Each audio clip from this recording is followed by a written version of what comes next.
Bonsoir. En fait, il y a des gens très malhonnêtes dehors, hein. Les gens sont très malhonnêtes. Quand je dis malhonnête, c'est même jusqu'à devenir méchant. Donc, je vais vous conter une petite histoire, hein. C'est une histoire vécue réelle pour vous faire comprendre que peut-être vous êtes honnête, peut-être votre entourage l'est aussi, mais il y a d'autres personnes dehors qui n'attendent que de vous escroquer et qui sont de vrais malhonnêtes. Et ils sont nombreux dans la communauté, là. Ils sont nombreux comme ça, des personnes malhonnêtes. Donc en fait, l'histoire, c'est l'histoire de quelqu'un que j'accompagne, hein, qui me suit. Donc c'est du vécu, c'est du réel, qui s'est fait en fait, bon, on espère qu'on va pouvoir rattraper le coup, mais qui s'est fait escroquer 15 000 euros, donc presque 10 millions de francs CFA. Donc elle se l'est fait escroquer par un commerçant, quelqu'un qui dit qu'il fait des affaires, qui vit dans notre pays d'Europe, donc en Belgique. Et c'est quoi l'histoire en fait? L'histoire, c'est donc cette personne-là fait des affaires entre l'Afrique et l'Europe.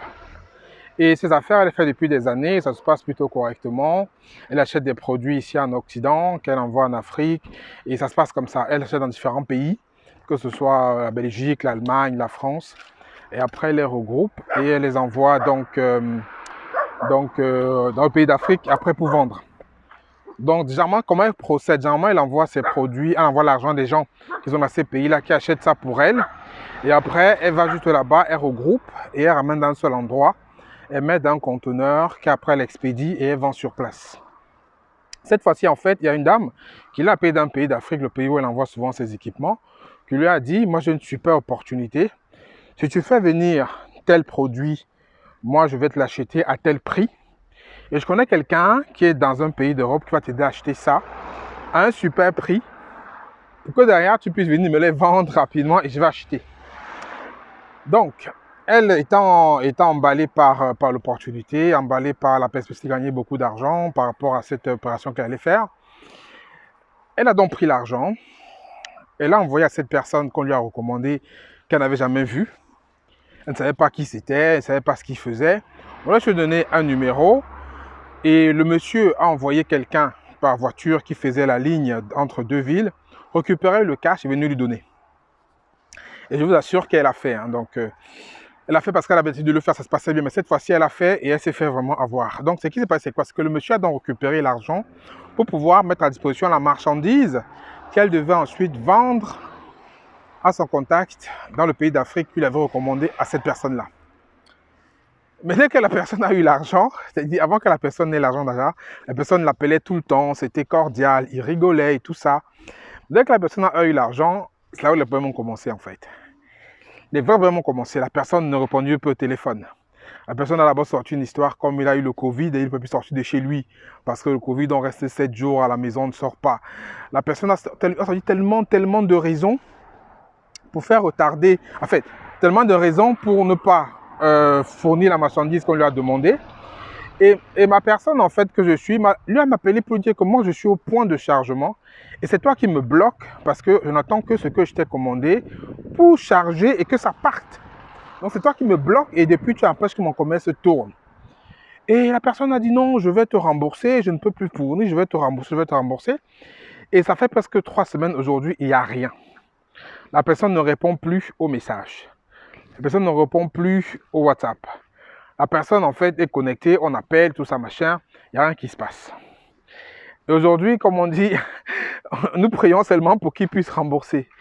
Et tout ceci, c'est des choses qui arrivent dans la communauté où on peut faire confiance, mais comme je dis toujours, la confiance n'inclut pas le contrôle et les process et les procédures.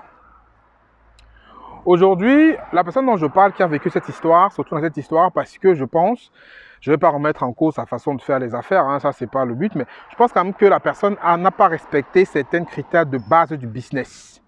Et ça, je pense que vous aussi, il ne faut pas que vous tombez dans ce genre d'arnaque-là. Que vous soyez en Occident ou que vous soyez en Afrique, il y a certaines bases du business qu'il faut respecter. Et certaines bases même de relations financières avec les gens qu'il faut respecter. Je vais vous donner ces bases-là pour que vous puissiez, vous, ne pas avoir demain m'appeler ou à écrire et me raconter une histoire comme celle-là. La première chose à faire quand vous faites des transactions avec quelqu'un, que ce soit votre ami, que ce soit même votre frère, votre soeur, il faut avoir un processus formalisé. Si c'est un particulier, peut-être à qui vous voulez emprunter de l'argent, prenez au moins des chèques comme garantie ou quelque chose en équivalence pour que la personne ne vous rembourse pas, que vous puissiez activer ça pour être remboursé. Et faites toujours un document papier qui va tracer la transaction que vous avez eue. Pensez pas ce qui peut arriver. Quelqu'un prend votre argent maintenant et demain il part. Hein, on ne sait pas, rien ne prévoit. Vous pouvez prendre votre argent maintenant, demain un truc se passe. Donc, juste pour ça, formaliser, pour laisser une trace par rapport à cette transaction-là. Et un document qui va donner les conditions dans lesquelles vous avez emprunté et les conditions dans lesquelles il va vous rembourser, comme une reconnaissance de dette. Et s'il est en Occident ou même en Afrique, prenez des chèques. Même si vous ne posez pas les chèques, c'est une caisse de caution qui va permettre à ce que vous puissiez peut-être les activer s'ils ne remboursent pas. Et quand quelqu'un va être interdit bancaire, en France, ça devient très compliqué, il ne va pas faire l'erreur de pouvoir vous arnaquer. Mais même si c'est le cas, le fait que vous ayez formalisé ça, vous pouvez après en tenter des choses contre lui.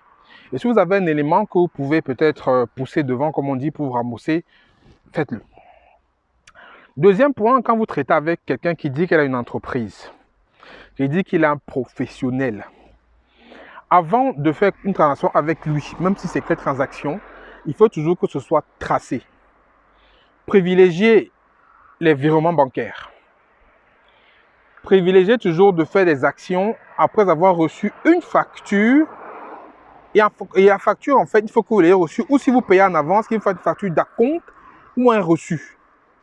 Évitez de faire des transactions en cash, surtout quand les montants sont élevés, à moins que vous soyez dans des affaires qui sont peut-être pas, je sais pas très clean.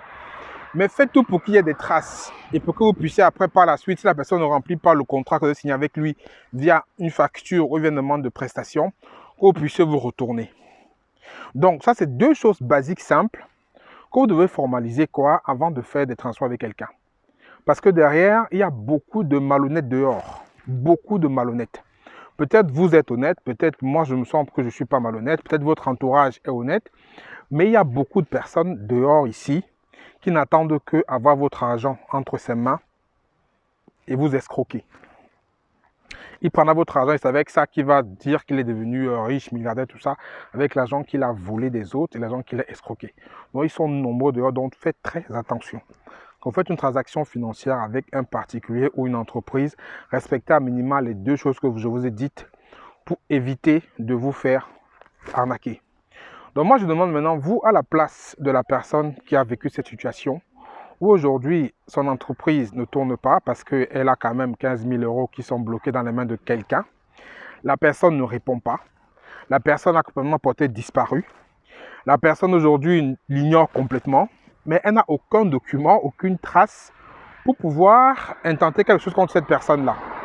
Vous, à sa place, qu'est-ce que vous ferez? Mettez-moi ça en commentaire, je suis impatient de lire. Cette histoire, c'est pour vous dire qu'il faut faire très attention et je suis intéressé vraiment de lire ce que vous aurez fait à la place de la personne ou ce que vous ferez à la place de la personne vis-à-vis de cette personne-là qui lui doit de l'argent aujourd'hui sans trace. C'était Franck Kenyé, j'attends vos commentaires en dessous de la vidéo. Partagez aussi la vidéo pour que les commentaires soient relayés au maximum. Parce que ce genre de situation, on doit éviter que ça arrive dans la communauté.